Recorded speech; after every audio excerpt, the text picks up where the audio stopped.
नमस्कार दोस्तों, आप सभी का स्वागत है एक और नए वीडियो में। और आज की इस वीडियो में तुम्हें बताऊंगा दोस्तों कि अवशेषी अंग किसे कहते हैं तथा किन्हीं दो अवशेषी अंगों के नाम लिखिए। आपसे एग्जाम में ऐसे पूछता, अगर बायोलॉजी का पेपर आपका भी है और बोर्ड एग्जाम है दोस्तों, तो इसको बिल्कुल भी मिस मत कीजिएगा। आपसे 2 नंबर या 3 नंबर में ये प्रश्न पूछे जाते हैं। और आज की इस वीडियो में तुमको आपके अपने भाषा में बताऊँगा, बिल्कुल आपको पढ़ के ही समझ में आ जाएगा। ठीक है, तो आपसे ऐसे पूछता है दोस्तों, अवशेषी अंग किसे कहते हैं, या फिर ऐसे कह देगा कि अवशेषी अंग की परिभाषा दीजिए तथा किन्हीं दो अवशेषी अंगों के नाम लिखिए, या फिर उदाहरण में ऐसे आपसे पूछ लेगा।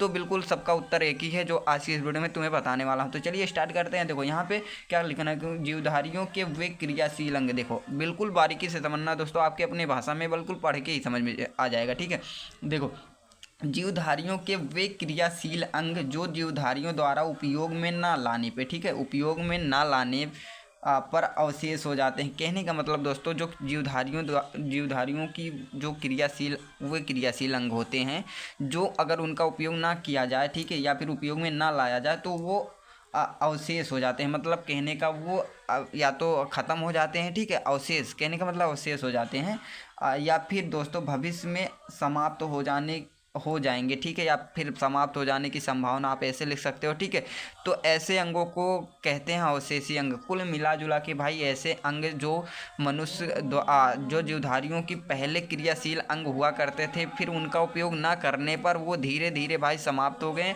और दोस्तों जो भी बचे खुचे हैं, अगर उनका उपयोग ना किया जाए तो वो भविष्य में समाप्त होने का डर या आशंका बना है। ऐसे अंगों को हम क्या कहते हैं कि जो है ऐसे अंगों को हमें अवशेषी अंग कहते हैं। तो आशा करता हूँ आपको समझ में आ गया होगा कि अवशेषी अंग किसे कहते हैं। ठीक है, और इसका उदाहरण में आपको लिख देना है दोस्तों, बिल्कुल आपके अपने भाषा में। आपको इसी उदाहरण देखिए, शरीर पर बाल।